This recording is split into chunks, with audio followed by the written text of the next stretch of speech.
you want to be successful? Do you want to grow your business? Do you want to dominate the day? Then you're going to need big skip energy. Raquel Borras, welcome to the Big Skip Energy Podcast. How we doing? We're doing great. What? Why you gonna laugh at me? Laugher. You know what? I changed out of my banana costume. I'm here in a regular professional-ish looking shirt. You know, I may or may not. You're looking like this. You are in a banana suit. That's why I'm laughing. Yeah, she's still laughing at what happened before. Yeah. So, as always, here joined by the illustrious Kayla Callender. Hi, y'all. Good to see you, Raquel. It's nice to see you because you and I met in LA at SocialCon.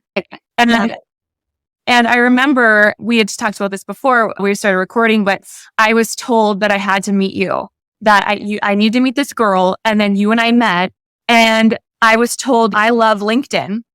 And I was told that you're pretty successful on LinkedIn. And then I looked, and let me pull this up right now, but you have 29,806 followers on LinkedIn. Oh, That's a lot.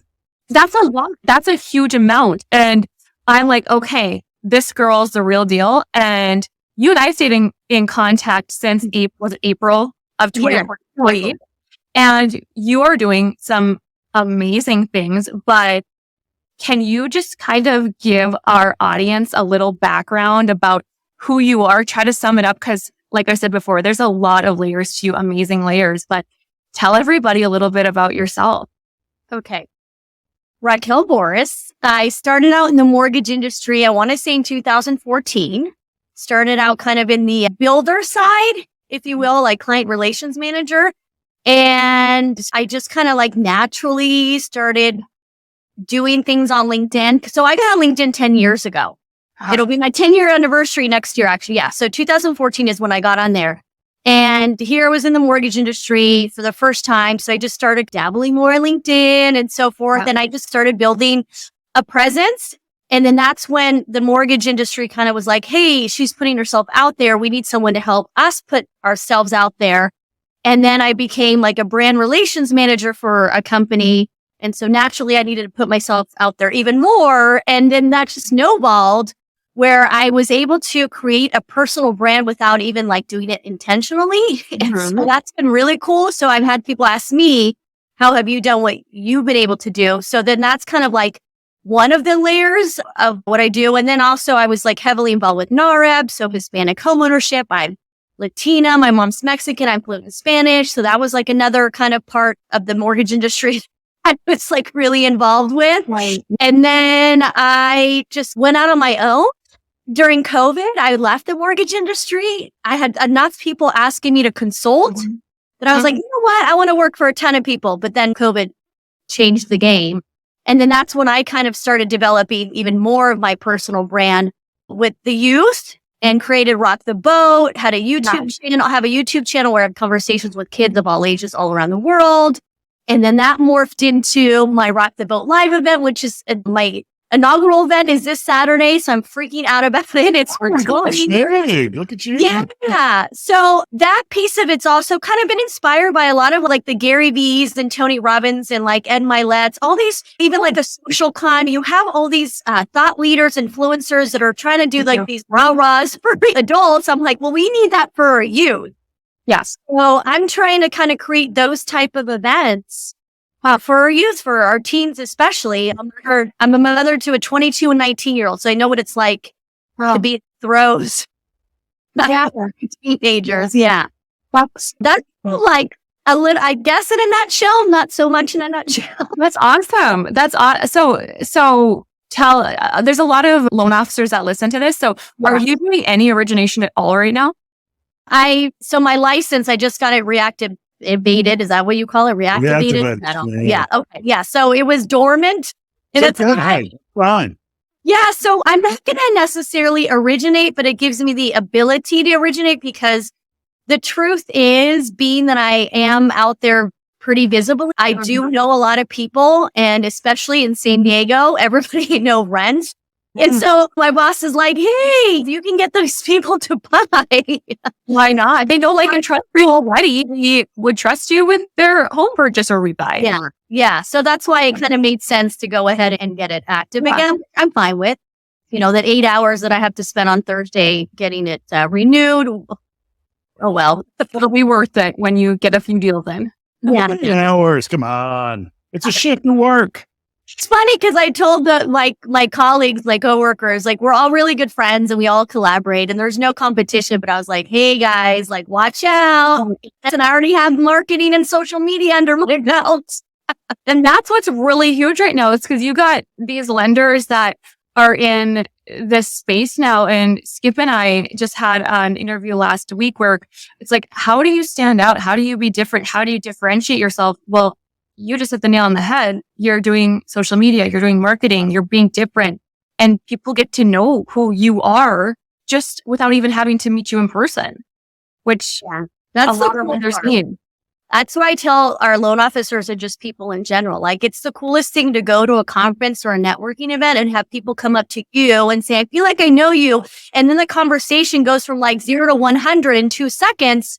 Because there's already that familiarity on their end. So they're so open to just being a conversation. And so it's really cool to have that because it really does take out that whole awkward kind of what is this and that. Even when Kayla and I met, just the fact that someone had said, hey, you should meet me. And then I accosted you in the bathroom.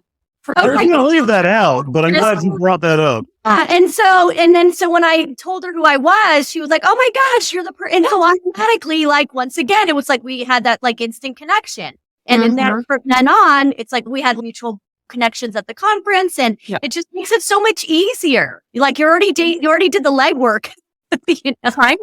And even going forward, I've never met Skip in person ever. You have not? And you guys have a podcast together? That's so cool. Yes. Well, that's just how electric my personality is. It just brings people in. Kayla and I met virtually. We met on social media and grew a relationship. I had her on the show, and listeners who heard the show from the beginning have heard the story 100 times. But yeah, when you click and you work well with somebody, you got to take advantage of that. But she and I will have a chance to meet soon. Yes. I will be flying out to meet Skip in December. So the perfect time to get out of North Dakota. Yeah. We're going to crank out some content, baby. Yeah. And as you said, Raquel, it's I feel like I already know Skip. I feel like I know Skip better than some of my friends in Fargo because you get to talk to those people. And even Raquel, following you on your social media, I feel like I absolutely know you and the things that you're doing in the community and for the betterment of youth. So that is what I absolutely love is it's not hard to make conversation. Do you know what I mean? Yeah. So that's how I feel. But yeah, no, it's great. I think it's was that a picture? Sure was. Possibly. And I'm looking and I'm reading, so I probably look really scared. We actually, all three of us look really good. I look look really good on this one, okay? I was going to warn you ahead of time, but honestly, I don't want to. Are we going to be disconnected? See, I'm still learning, folks. No, see, normally I warn people ahead of time that, hey, you're going to see a countdown. It's going to take some pictures. I want to see honestly what you do. Of all people, it's Raquel that I'd want to see her. Yeah, exactly. You did not disappoint, calling me out, what the hell did you just do? Love it. Sorry, I know everyone's what are they talking about? Sorry, that's just the guest that I am. I call out my notes. Love it. You fit right in here. You really do. You really do. So talk a little bit about your youth initiative. All right. I want to know more about that. What inspired you to get involved in that? I know obviously you said you had kids that were kind of in that prime area, but the mortgage business in general has a problem attracting intentional professionals. And what I mean by that is people that actually set out to be in the mortgage industry. We all kind of fall into it, right? Yes. And And so one of the kind of the running things I've been talking to a lot of people about is, hey, how do we help change that? How do we say, hey, you know what? Yeah, I actually set out to be in the mortgage business, not even for a loan officer, but it could be for operations or whatever capacity. How does what you're doing tie into that? Well, it's kind of crazy how I did kind of end up tying into it because for me, I've always loved kids. Growing up, I thought I was going to be a teacher. Yeah, I did a little bit of so I'm like a kid myself. I kind of grew up really quickly, so I didn't really like embrace my childhood. I was just one of those like perfectionists, OCD, like super hard on myself. I was just that person. And so unfortunately, it led me to clinical depression, just all that pressure and everything. And I did attempt to take my life when I was at UCLA, like I was in the lowest of the lowest. So I've been in a really dark place, but the thing about it was that was a piece of my life that I always kept secret in the sense that like I never lied about not graduating from UCLA. But when people are like, oh, you have your degree from there, like, no, I had to take a medical leave and I just never went back and I just kept it at that. And what is kind of ironic is when I first shared my story about it, it was on LinkedIn and it was because of Eddie Perez with EPM. He and I had a conversation at a NAMA conference just like weeks prior to Mental Health Awareness Month. And he and I had like a really just like vulnerable, transparent conversation and does this post. And I happened to see the post, and this was in 2018. And he was talking about how as leaders in this industry, it's our responsibility to break the stigma and to change the narrative around what it means to have mental health issues or mental illness. And I don't know what got into me, but in that moment, I was like, I need to share my story. Like, because everybody thinks I'm like this happy-go-lucky person, that I have this like perfect life and that I've never suffered or I'm like, oh no, people need to understand that like I've been in the darkest place. So I just pulled out my phone and shared the story. And at that time, most of my network was the mortgage industry. Yeah. And it's amazing how many people embraced it. I was getting phone calls, texts, all those things. So that essentially kind of changed the trajectory of my life, like sharing that story. And so then comes the fact that I'm a mother of kids that are unfortunately already experiencing loss in their circle of friends that are taking their lives. And then COVID happens. And then now you have these kids that are at home and they're away from their peers. So it like was one of those things where it all kind of came together, whereas like I need to empower youth. I need to hear what they have to say. And then at the same time, I was like started mentoring some of these kids. And then I was speaking on personal branding on podcasts and webinars to universities around the world, like in India, with like 19, 20-year-olds, then becoming mentors to them. So then what happened was I naturally like the Ali Carneys of the world when I met Ali for the first time.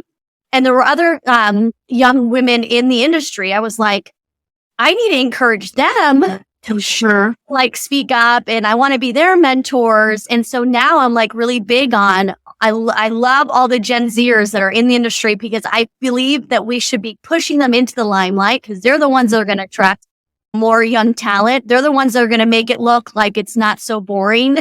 And then it's a little bit more like glamorous than maybe most people think it is. So yeah, like it all kind of in a weird way came to fruition in this like natural, like, hey, I guess this is what it's meant to be. Amazing how those things work together, isn't it? It's crazy.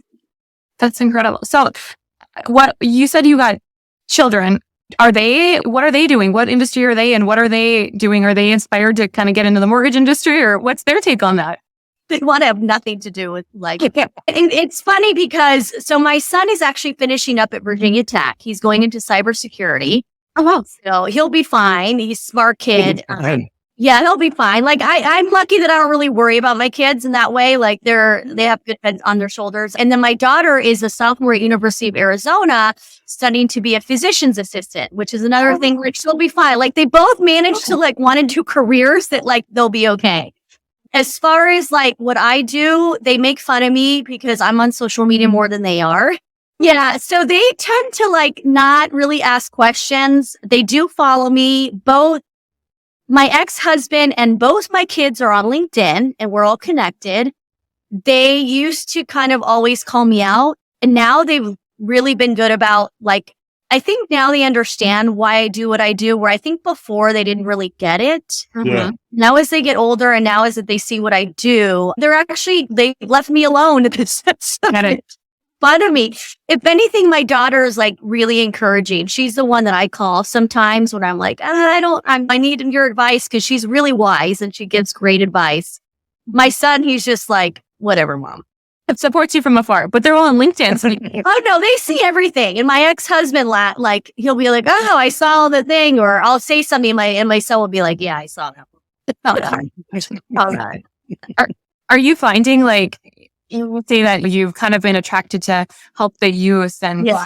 kind of what are you seeing? Like, let's just say Gen Zers and younger. What are you seeing their struggles with? Like that you find that you can help with? What are you finding where you are the solution or you're able to help them? That's a good question because I was on a call this morning because I'm going to be part of like a town hall for Gen Zers, like with some other mental wellness people in that space. And I'm getting asked to like speak more on behalf of it, which is great. And we were talking about that today where what I have found is that a lot of us tend to focus on like the negative, and we do have like a narrative around our Gen Zers. And I feel like we have to do a better job of not labeling them, not putting them in a box, understanding, having more empathy for them because they really are lost. A lot of them really like are just so confused. It's like what they're supposed to do with their lives, how they're supposed to like navigate everything. And for me, I try to just like listen and empathize because I can't imagine being a Gen Zer right now with social media and all of that. I'm so glad that I grew up in a totally different era. So, and parents, like, it's harder to parent now because basically the phone's parenting. Releasing the phone. Yeah. Yeah. So for me, it's like it's like trying to find solutions and trying to like vocalize them instead of being like, this is a problem. This is the problem. It's like, okay, the kids understand it's a problem, right? And not to like get off topic a little bit, but I was watching that Big Vape, the show, the Netflix about how vaping became epidemic and how these kids were becoming addicted to and not realizing they were going to be addicted. And then they get addicted and then they're like, I don't know how to stop. And they're asking their parents, like, help me stop. And it's like, but there was no solution, right? So it's now like, okay, well, we know that there's a problem. So if we can like at least be vocal about it and really try to figure out how to address it and like, let's help each other and not point fingers. Like, I feel like that's really important too, because a lot of times our kids, like they get into a situation, but they're looking at us to help them get out of it. And sometimes you can't, right? So it's like that. It's a fine balance. It's hard. It's all around. It's difficult, but I feel like if we don't make it so like fear-based or doom and gloom, if we focus a lot on the positive, I think we'd be better for it. That's what I try to do, to be honest. Like when I talk about my situation and what I've been through, I do in a way that's like, hey, it's part of my life. It doesn't define me. I managed to get over like that part of my life. And I'm in a great part now and I love it. And I can be happy and I can be positive. And it doesn't mean that I'm a crazy person because I was in all that. It just was a part of the natural evolution of being a human being. But it makes you more approachable. Yeah, it makes you more relatable, for sure. At least to people like me, anyway. Yeah. So shifting gears, though, along that same note, you say not shaming, not making a negative thing out of it. Shifting gears a little bit to a more sales-focused topic here. Now that this is so, I'm going to go from dealing with something very heavy to something very not heavy. Hey, you know what?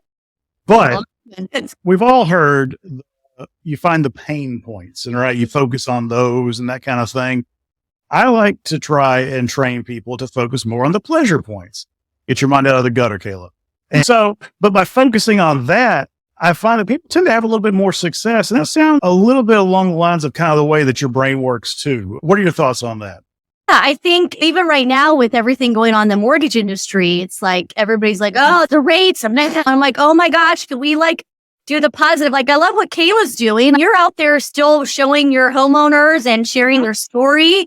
And like, that's like the feel good part of it. Like you're seeing like, wow, it actually people are still buying homes. Yes, So I feel like but I feel like what Kayla's doing is definitely, it's like more impactful. And it definitely creates more of like that connection because you're sharing a story and you're talking about like the success of it in a way that's not like, hey, I just closed on a home. Like she brings in more of a personal element to it. And I think that's where the success is a lot. I think, we get too caught up in what's happening in the market and like I said, the rates when there's still people that have to buy homes or whatever. And so it's like, let's focus on those and the success stories out of there. Well, I even saw yesterday, there was this newsletter that came out and it talked about nothing to do with finances, nothing to do with rates or your payment, but the peace of mind, the ability to find a neighborhood where your kids can play safely, or having the ability to host Christmas with your big family. Like, there are so many things that really supersede just a payment. Yes, you should be comfortable with your monthly payment, but it's like the world gets so caught up in the negative, like you said. And how do you spin this to be positive? And I feel like that is something that you're really good at, Raquel, is like finding the positive in anything and bringing that vibrancy. I do my best. Thank you. Because I know how I feel when I consume content that's positive. Like in my Instagram, a lot of the accounts that I follow are those like feel good, like the good movement, good news, or upworthy. Like, I love that. It makes me so happy to know that there's like people out there that are doing good things, when there are some people that rather kind of follow the news and follow more of like the negative. And that's okay. But I feel like it's your choice, and it's whether or not what you want to follow. I just know that people tend to like to laugh more than cry. At least I do. I feel better when I laugh. Well, you are what you eat, right? So you are what you consume on social media. You consume the more positive, more upbeat kind of thing. That's gonna affect you.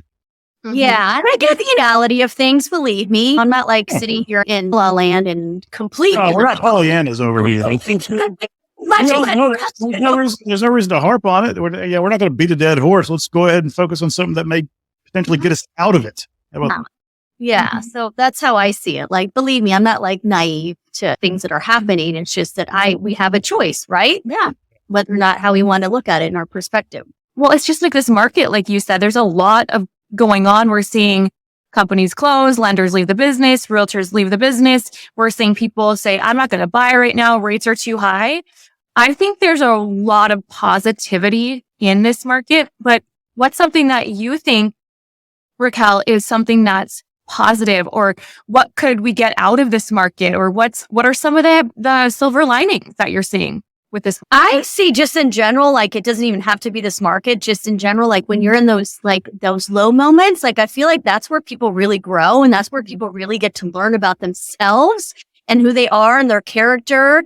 And like, it's those low moments that really, like, that's where the magic happens. Where before I used to be afraid of it because I'm like, oh my gosh, that feels awful. But now I realize, like, that's where like I get to really prove to myself that I can do something, or that's where you have to like be resourceful and think of like different ways to do things.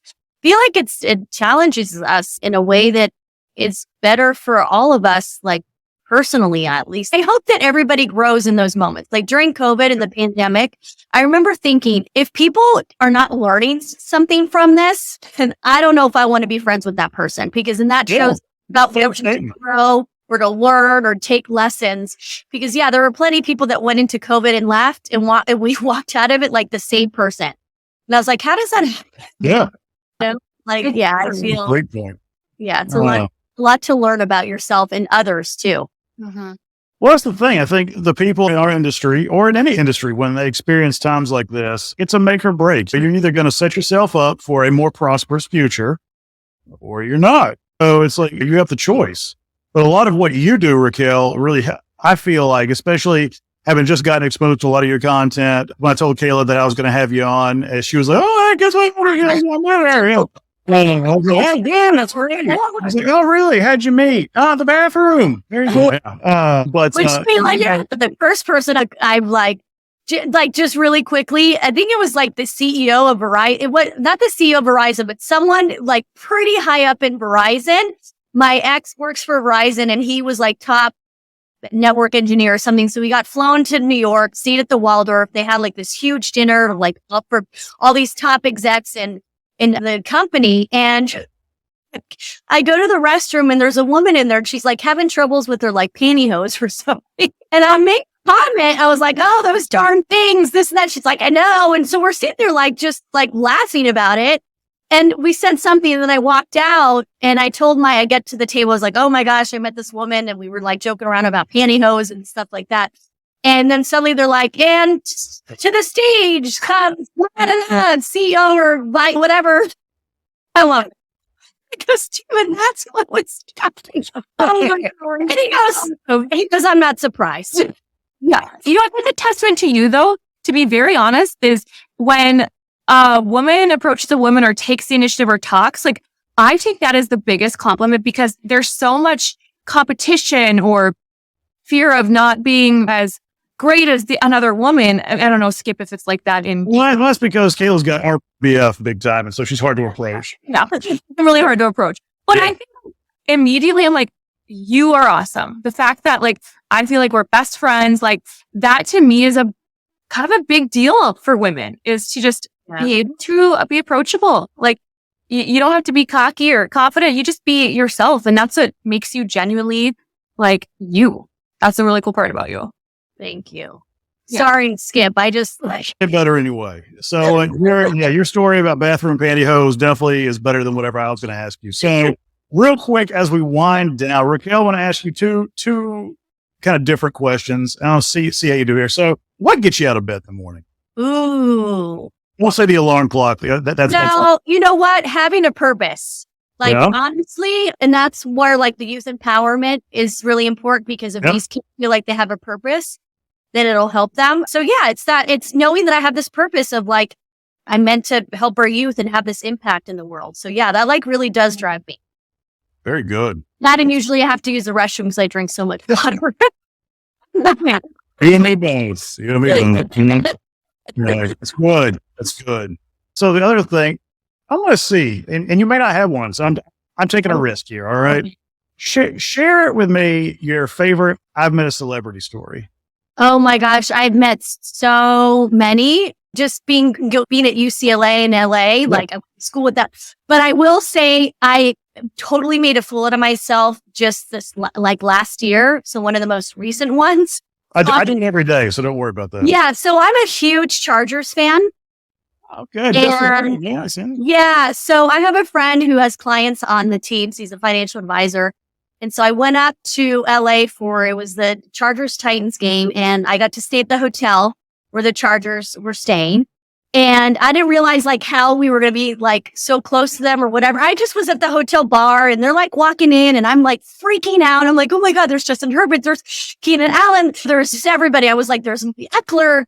And so then my friend shows up. He's like, hey, I'm checking in. I was like, all right, I'll go up and meet you. So I walk up, and unbeknownst to me, I, like, turn around, and Justin Herbert's right there. He's a big kid. Oh yeah. And I was just like, oh my God. And I'm 5'4" and he's 6'4". So I'm like, so he's my height. yeah. And so I'm like looking at him, and I was so dumb. I look at him and I'm like, I'm sorry, I'm internally freaking out. And I don't have any Chargers garb or, like, anything on. And he looks at me and he goes, why? I go, hello. I literally did that. I go, hello, like, you're Justin Herbert. And then I turned back to my friend, and he looked at me. You could tell he was like, oh my God, you're such a goober. But it gets even worse. So then I've been talking to my friend, and then we're ready to walk away. And as I walk away, I'm like, go team. I couldn't even say, like, go Chargers or go Bulls. I was so, like, and I never get starstruck, Skip, ever. And I'm like, go team. And he's like, go team. And I walked away, and my friend was like, he's like, you are such a goober. He's like, I've never seen you not be able to talk to us. Get where? Oh, that. And I called my ex-husband, and I told them, and he was like, wow, Raquel. I called my kids because they know, like, I'm obsessed. And they were just like, Mom, that is so embarrassing. I was like, I know. Somehow I'm going to have to make it up to, like, myself. So I'm trying to, like, Nelly. Like, Purdy has him on her fantasy team. Yeah. And I go, oh my gosh, you and Justin Herbert, so that I can redeem myself. You just had a phrase, though, in those moments. You're just like, I actually don't. I like some really high, like Sigourney Weaver did. I like met some really high yet, like Dustin Hoffman. I met them and, like, have not been a total a-hole. Like, here, I don't know why. Oh my gosh. I'm sure that they're used to seeing all sorts of people and witnessing starstruck. So. Yeah, but that was pretty bad. That was, as the youth would say, that was super cringe. Well, you'll just have to redeem yourself another time. Yes, I'm hoping. I was going to say I'm hoping, and then I'll make it even worse too. Well, yeah, he's going to see you come and be like, all right, bodyguard, please. That crazy lady. Oh my God. All right, Raquel. Sorry, Skip. Let's see. There you go. You did not disappoint at this point. So if the listeners want to find out more about you or connect with you, where should they go? What should they do? They could go to LinkedIn or they could go to Instagram and it's just Raquel.Borras. So my name across the board. Or you can just Google me and Google. we're like, they're like, hey, do you have a business card? I'm like, no, just Google me and find info. And they're like, oh, wow, you're so full of yourself. I'm like, no, it's just legit. I don't have a business card. That's an easy way to do it. Yeah. Yeah. No. And LinkedIn, I feel like I love following you on LinkedIn. That's where I get to see what you're doing and connect with you. And you do a great job. Thank you. No, you do too. And I'm glad that I recently just connected with Skip because I really do believe that we got connected. Someone tagged me on one of his. Actually, I think it was Allie, to be honest. Maybe she did. Yeah, she probably. Well, I think I've got to do it every week. Yeah. And then I made a comment about her because I absolutely adore her. And then I think that's when you probably saw that. Yes, it could be it. So, all right, very good. Thank you so much for coming on. It's been a few minutes. We're going to have lots to talk about, so I'm probably going to be hitting you up again to come back on, all right? Hey, I'm all for it.